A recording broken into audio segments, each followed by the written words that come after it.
Video bandwidth and distribution of Talking Scuba is provided by Blip TV, the next generation television network for independent shows. Do your part by donating today by visiting TalkingScuba.com.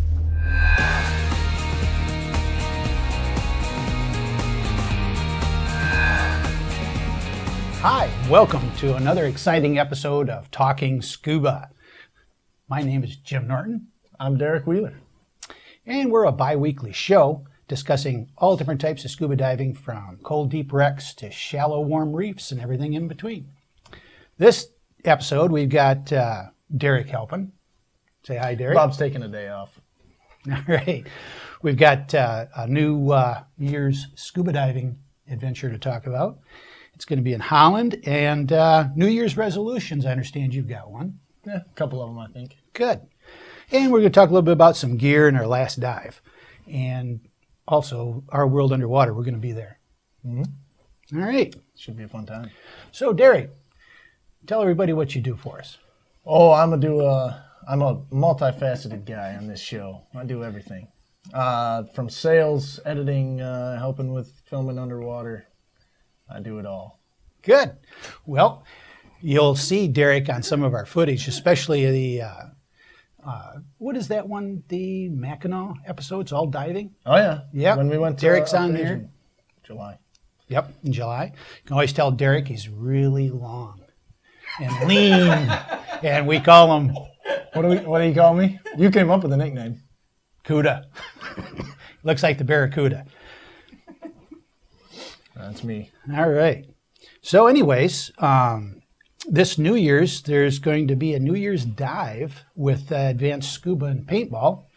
It's going to be in Holland from noon to 3 o'clock at the State Park. Details are available on our webpage or on Facebook. So let's talk about your New Year's resolutions. What's your resolution this year? Well, this year I am hoping to finally increase my certification level a little bit. I've been diving since '08, only a couple years, but I passed 100 dives this summer at some point. Great. And I still got the same certification card I got when I came out of open waters. So I need to finally take that stress and rescue class, make myself look a little bit better when we go on these dive trips, make myself look like a dive master or something. There you go. Great. And probably some nitrox maybe? Yeah, nitrox. That's another thing. One of those I've got all the books. I've done all the reading. Never actually taken the class. Great. Got to get to that. Yeah, you'll enjoy it. Gives you a lot more bottom time. All right, let's talk about some gear. You were talking the other day. You were thinking about getting some regulators overhauled prior to some ice diving. Yeah, this time of year, lakes are starting to freeze over up here in Michigan. And can't be too careful.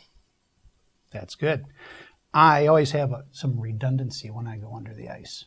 And somebody stole my... I believe it's right here behind you. All right. There it is. That was my fault. Okay. This is my redundant tank. And what I really like about it is the attachment system. It's really simple. All you have to do is drop this over your neck of your tank and run this strap around the tank, and it's attached. It's really easy to use. I see a lot of guys have all these cam bands and all this stuff, and it looks like a big fight to change your tank, and especially freezing temperatures outside. So that's one of the things I really like about it. I've seen those in use. Last time was when we were in Mackinac. Speaking of that again, Johnny came by one to use for the weekend, and we worked on that. We had a whole group of us. It was kind of one of those guys that take to change light bulb ordeals to get that thing hooked onto them. So, yeah, I've always liked your system. That's the way to go. Well, I've always believed in the KISS system. Keep it simple, stupid. And I'm pretty stupid, so I got to keep it simple. All right. Speaking of simple, how about our last dive? Hey, that was a good one. I had a lot of fun on the last dive.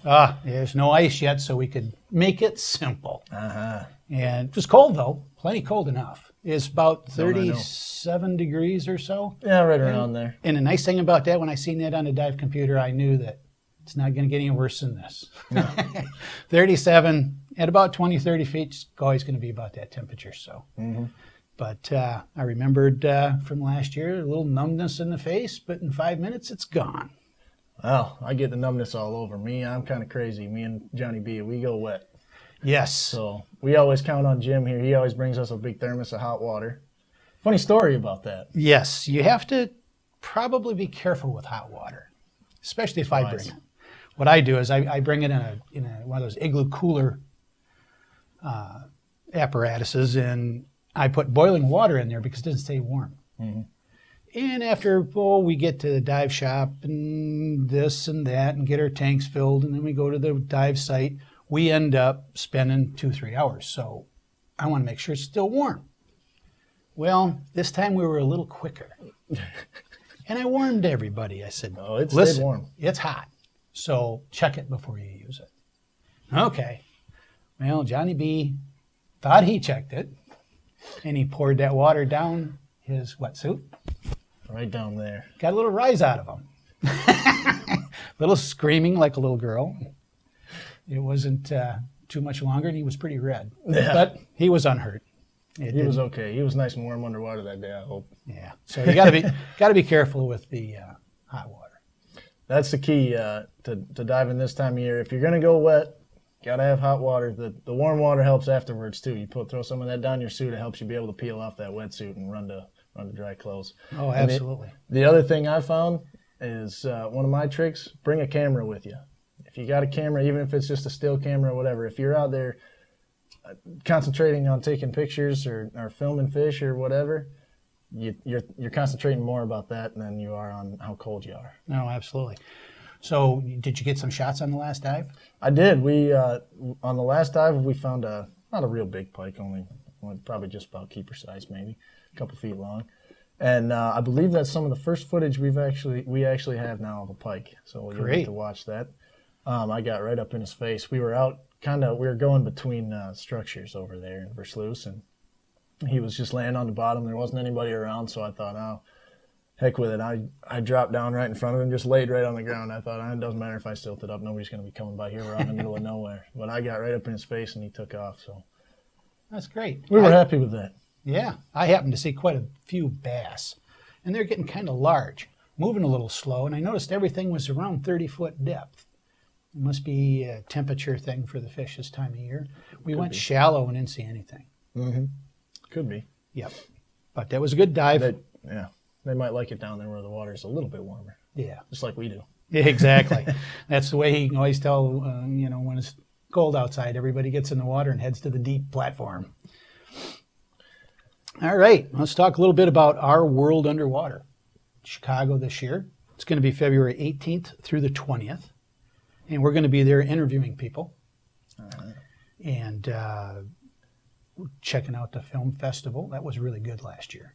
Mm-hmm. That was a lot of fun. They have a lot of the seminars and workshops and stuff. They have a lot of great stuff going on. Seminars were fantastic. I really enjoyed those. So we're going to be there.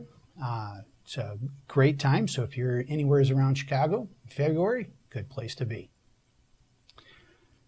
Well, that's about it for this episode. All right. We have some news, though. Not some news for you. We're more available now. If you check us out on YouTube and iTunes, we are now available in full HD. Also, you can check us out on some internet television set-top boxes, Vizio, Boxy, Apple TV, all those, or many of those. Also, internet-enabled TVs, Vizio, and Samsung. We're all over now. We're getting bigger. That's great. So, if you got any questions or you want anything answered, go ahead and you can email us through the Facebook or fanstalkingscuba.com. And you can follow us on Twitter, Facebook, and visit our website at talkingscuba.com to review all the show notes and links. To the next dive. Hey, to the next dive. Cheers. Wait. What did we forget? Oh, man, even when Bob's not here, we forget something. Huh? Oh, Jesus, God. Oh, no. My eyes. You bought you a special treat, Jimmy. Oh, jeez. All right, Captain Rum. I have to look at this. After this, I'm going to need this whole bottle of Captain Rum. Merry Christmas to all. All right. To all, good night. What a bikini. And with my God. And with that, we're off. Oh, my eyes. Oh, my. Your wife's going to kill you. It's always something around here, isn't it? Whose suit is that? It ain't your suit, is it? But it is what he was wearing last time, I think. That's what he wears under his wetsuit. Look at this. Look at the soul patch coming out the top. That's fantastic. It fits. I think we gotta put an X on this show. Kimmy is never gonna wear that suit again. Oh, is that Kimmy's? Does she know this? Not yet. Nope.